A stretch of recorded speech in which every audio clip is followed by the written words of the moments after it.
Friends, welcome to my channel delicious food with शिखा।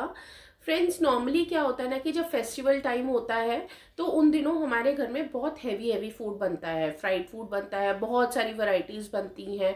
तो उसको balance करने के लिए और उस फूड को डाइजेस्ट करने के लिए आज मैं आप लोगों के लिए कांजी वड़ा की रेसिपी लेकर आई हूँ।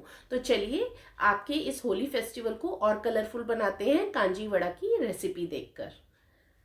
कांजी बनाने के लिए सबसे पहले हम 1 लीटर पानी ले लेंगे। अब इसे एक बर्तन में डालकर हम एक बॉयल दे देंगे। बॉयल देने के बाद हमें वापस इसे ठंडा करना है और रूम टेम्परेचर पर लेकर आना है। ये रेसिपी मैं आपको 1 लीटर पानी के हिसाब से बता रही हूँ। आपको जितना बनाना हो आप उस हिसाब से रेशो रख सकते हैं। इसके साथ ही हमें 2 चीज़ें ले लेनी है। एक तो ये मैंने साबुत पीली सरसों ली है और इसके साथ ही हमने जो काले वाली राई आती है ना, साबुत बारीक वाली, वो ले लेनी है। अब इन दोनों ही चीज़ों को हमें बिल्कुल बारीक ग्राइंड करके रख लेना है। चलिए एक बर्तन ले लेते हैं, थोड़ा खुला बर्तन लेंगे हम। अब इसमें हम आधे से पौना चम्मच जो हमने राई पीस कर रखी थी उसका डाल देंगे। इसके साथ ही आधा चम्मच पिसी हुई पीली सरसों का डालेंगे जो हमने ग्राइंड करी थी। अब आती है इसमें कुछ बेसिक से मसाले डालने की बारी, जैसे कि आधा चम्मच काला नमक और इसके साथ ही अब हम इसमें डाल देंगे 1/4 चम्मच नॉर्मल नमक। आप सेंधा नमक भी ले सकते हैं। और इसके साथ ही हम इसमें डालेंगे 1/4 चम्मच भुने हुए जीरे का पाउडर। ये डालने के बाद अब हम इसमें 1/4 चम्मच हींग का डाल देंगे। हींग हमें डाइजेशन में बहुत हेल्प करता है। हींग डालने के बाद बिल्कुल चुटकी भर इसमें हमने लाल मिर्च का पाउडर डालना है। ध्यान रखिए कि लाल मिर्च का पाउडर बहुत ज़्यादा नहीं डालना है, नहीं तो वो बहुत तीखा लगेगा। ये सब डालने के बाद हल्का सा इसे मिक्स कर लीजिए और जो हमने 1 लीटर पानी उबाल कर और उसे ठंडा करके रखा था वो हम इस सारे मसाले के अंदर डाल देंगे और इन सभी मसालों को अच्छे से हमें एक स्पून की हेल्प से मिक्स कर लेना है। मिक्स करने के बाद अब हम इसमें बिल्कुल थोड़ी सी, तकरीबन चुटकी भर या 1/4 चम्मच हम इसके अंदर हल्दी पाउडर का डाल देंगे। ये थोड़ा सा कलर देने में हमें इसमें हेल्प करती है। बस अब इस पूरे पानी को हम किसी शीशे के बर्तन में डाल देंगे। मेरे पास बॉटल है शीशे की तो मैंने उसमें डाल दिया। आप कोई जार हो शीशे का तो उसमें भी डाल सकते हैं। ये डालने के बाद अब हमें क्या करना है, तकरीबन 2 दिन तक इसे हमें फर्मेंट होने के लिए रखना है। फर्मेंट कैसे होने के लिए रखना है, बेटर होगा कि आप इसे थोड़ा सा सनलाइट में रख दीजिए, थोड़ा धूप में रख दीजिए तो और भी ज़्यादा अच्छे से फर्मेंट हो जाता है। और बाई चांस आपके यहाँ पे धूप नहीं आती है तो आप नॉर्मल घर में भी किसी गर्म जगह पे इसे रख सकते हैं। तो ये 2 दिन में बनकर बिल्कुल तैयार हो जाता है। 2 दिन में हल्का खट्टा हो जाएगा जो पीने लायक हो जाएगा और ये बिल्कुल डाइजेस्टेबल बन जाएगा। चलिए अब हम इसके वड़े बना लेते हैं। वड़े बनाने के लिए सबसे पहले हम आधा कप येलो मूंग दाल ले लेंगे, जिसे हम धुली मूंग दाल भी बोलते हैं। ये डाइजेस्ट होने में बहुत आसान होती है और काफ़ी हल्की रहती है। कई लोग इसके साथ उड़द की दाल भी मिक्स करते हैं जो वाइट वाली आती है, लेकिन मैं यहाँ वो नहीं मिक्स कर रही हूँ क्योंकि हमारा जो मेन पर्पज़ है कांजी बनाने का वो ये है कि ईज़िली डाइजेस्ट करना है हमें। और जो उड़द की दाल होती है वो ईज़िली डाइजेस्ट नहीं होती है, तभी मैंने येलो मूँग दाल ली है। अब इस दाल को 2 से 3 बार अच्छे से धोकर, अच्छे से वॉश कर इसमें हमने थोड़ा पानी डालकर, बस इतना ही पानी डालना है कि ये दाल भीग जाए और तकरीबन 2 घंटे तक हमें इस दाल को भिगा कर रखना है। अब देखिए 2 घंटे हो गए हैं, एक बार चेक कर लेते हैं। दाल बिल्कुल सॉफ्ट हो गई है और ऑलमोस्ट सारा पानी इस दाल ने एब्जॉर्ब कर लिया है। देखिए जो साइड में थोड़ा थोड़ा पानी बचा है वो भी हम अभी यूज़ नहीं करेंगे, हम अभी सिर्फ दाल को यूज़ करेंगे। देखिए तभी मैं पानी को साइड में करके और फिर दाल को साइड से लेके और इसे एक ग्राइंडर में डाल रही हूँ। अगर आगे हमें नीड लगी कि हमें हल्के पानी की ज़रूरत है तो ही हम इसे यूज़ करेंगे, अदरवाइज कोशिश यही करिए कि आप पानी यूज़ नहीं करिए क्योंकि दाल तो अच्छे से सोक हो ही गई है।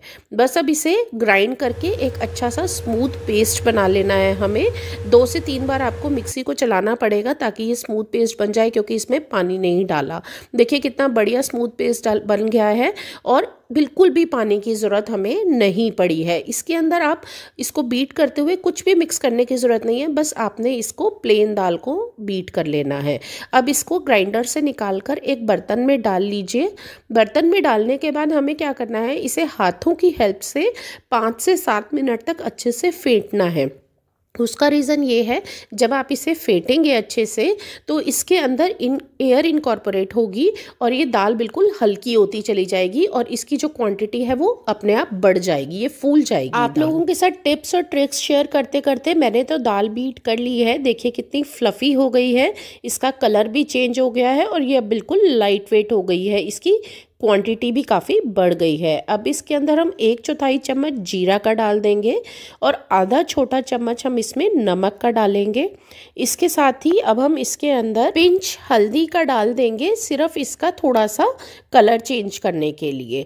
बस अब इन सब चीज़ों को हम अच्छे से मिक्स कर लेंगे और सिर्फ 5 मिनट का रेस्ट देंगे, ताकि तब तक हमारा जो ऑयल है वो गर्म हो जाए। देखिए इसमें हमने कोई बेकिंग सोडा नहीं डालना है, कोई इनो नहीं डालना है। अगर आप इसी प्रोसेस को फॉलो करेंगे तो ये ऐसे ही एकदम सॉफ्ट और फ्लफी बनेंगे। साथ ही इतने में आपसे बात करते करते मैंने ऑयल भी गरम कर लिया था। ऑयल को बहुत ज़्यादा गरम नहीं करिए, बस जैसे ही थोड़ा ऑयल गरम हो जाएगा हम हाथों की हेल्प से इस तरह से थोड़ा थोड़ा बैटर लेंगे और इसको गोल शेप देते हुए ऑयल में हम डाल देंगे। देखिए आप पे डिपेंड करता है कि आप किस साइज़ के वड़े बनाना चाहते हैं। कई लोग बड़े बड़े वड़े भी बनाते हैं, बट मुझे छोटे छोटे ही वड़े बना के कांजी में डालने पसंद हैं, तो मैं इसी तरह से बनाती हूँ। और अगर आपको लग रहा है कि आपसे हाथ से नहीं डाले रहे हैं तो आप किसी स्पून की हेल्प से भी डाल सकते हैं, लेकिन ये बैटर जो है बहुत ज़्यादा फ्लोई नहीं होता है, बहुत ज़्यादा ढीला नहीं होता है, तो बड़े आराम से आप हाथ में लेंगे। आप 1-2 बार प्रैक्टिस करेंगे तो ये बहुत इजीली बैटर हाथ से भी डल जाता है। आप बस इसे पहले से बिल्कुल भी नहीं हिलाएंगे, क्योंकि बैटर जो है वो बिल्कुल गीला होता है। आप ऑयल में उसे जैसे आपने डाला है वैसे ही रहने दीजिए। 2 से 3 मिनट के बाद जब वो हल्का पकना शुरू होगा तो आप उसे ऑयल में हिलाते रहिए थोड़ा थोड़ा, ताकि वो इवनली कुक हो और चारों तरफ से अच्छे से कुक हो जाए।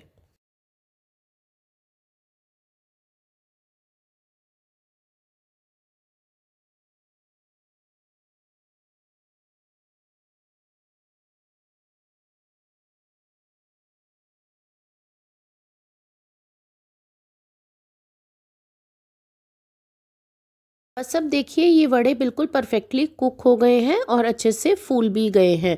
बस हमें ये ध्यान रखना है कि इन सबको मीडियम फ्लेम पर ही बनाना है। आंच को ना तो बहुत ज़्यादा तेज़ करना है, ना ही सिम पे करना है।